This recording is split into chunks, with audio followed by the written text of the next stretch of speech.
Welcome back. A Bakersfield man will finally get the surgery he needs for his injured skull. We first showed you Lee Lyle and his case back in November after he contacted the Eyewitness News tip line. Eyewitness News reporter Carol Ferguson shows us the very latest. Carol? Well, Lee Lyle suffered a head injury about a year ago, and part of his skull was put into his abdomen to keep it ready to be put back in place, but that never happened until now. Dr. Vipul Dev heard about the case on an Eyewitness News report, and he's ready to do the surgery for free.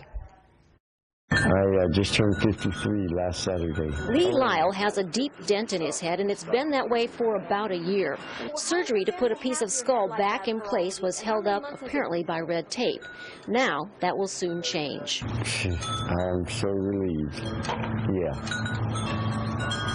Finally, this white thing is turning. It was this motorcycle accident that injured Lyle last April. He suffered a skull fracture, and with massive bleeding and swelling in the brain, doctors had to remove part of the skull. Take your clothes off.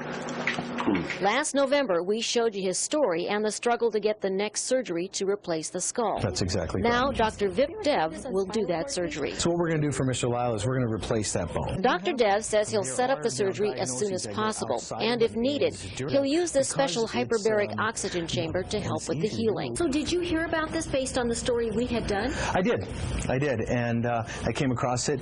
My office was able to contact the gentleman. Lyle shows me where the piece of bone is still in his belly.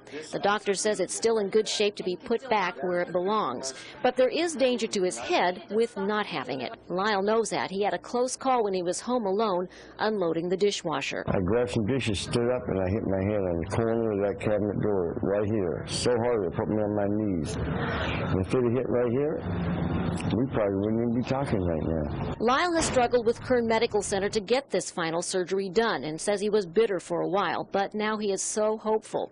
And why is Dr. Dev doing this surgery and for free?